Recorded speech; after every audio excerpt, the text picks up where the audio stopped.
مریم نواز شریف جو جیلی وزیر اعلیٰ پنجاب ہیں، آپ نے ان کی آج پریس کانفرنس دیکھی اور سنی۔ میں نے ان کی پارٹی کے ساتھ دیکھے کتنے سالوں کام کیا جب میں ان کا ترجمان تھا۔ جب ارشد شریف کو اس کا قتل ہوتا ہے، اس کو قتل کروایا جاتا ہے، تو اس وقت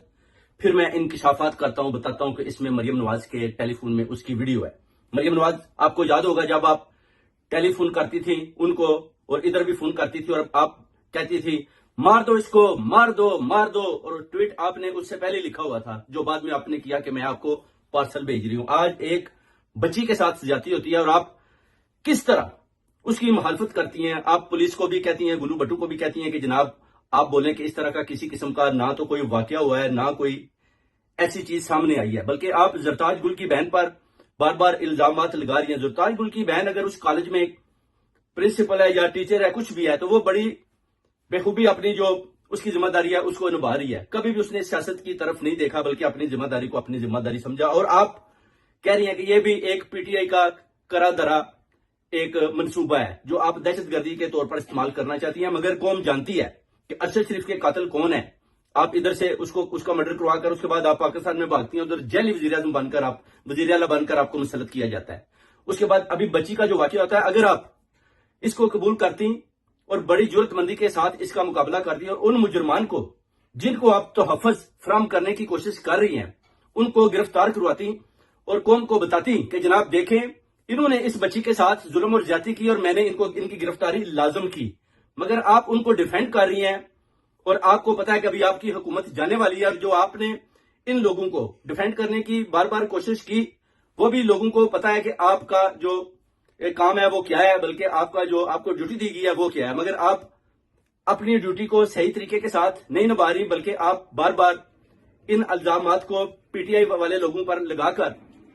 اس بچی کے واقعے کو مولڈ کر کے کسی اور طرف لے کر جانا چاہتی ہیں۔ مگر اوورسیز کمیونٹی اور سید تسنیم حیدر یہ جانتا ہے اور پوری قوم بھی یہ بات مانتی ہے کہ آپ نے جو کارنامے انجام دیے، اس کے علاوہ اس بچی کے ساتھ جو زیادتی ہوئی اس کی مخالفت کی، نفی کی، اور آج آپ نے پریس کانفرنس کر کے یہ ثابت کر دیا کہ مریم نواز اپنی قوم اور عوام اور ان بچیوں کے ساتھ نہیں کھڑی۔ اگر آپ اس بچی کے ساتھ کھڑی ہوتی اور اس واقعے کو آپ بیان کرتی کہ ہاں ایسا ہوا ہے اور میں ان لوگوں کو ان کے انجامات پر پہنچاؤں گی، تو پھر لوگوں نے آپ کا ساتھ دینا تھا، مگر آج آپ نے اپنے آپ کو نیچے گرایا اور کسی کی بچی کو اس طرح اس کی جو آپ نے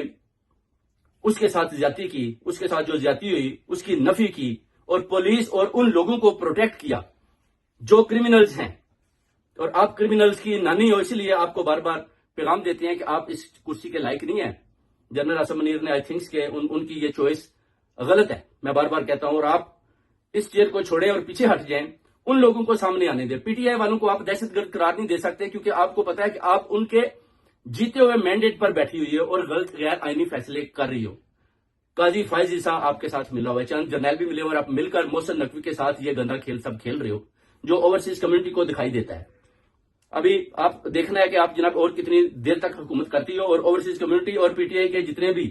ٹائیگرز ہیں وہ آپ کا مقابلہ کریں گے، اور انشاءاللہ اس بچی کا جو اس کے ساتھ ظلم اور زیادتی ہوئی ہے پورا سٹینڈ لیں گے، اور انشاءاللہ ان لوگوں کو کیفر کردار تک پہنچائیں گے جو اس چیز کو چھپانا چاہتے ہیں اور جنہوں نے بچی کے ساتھ زیادتی کی ہے۔ کسی صورت بھی ان کو معاف نہیں کیا جائے گا۔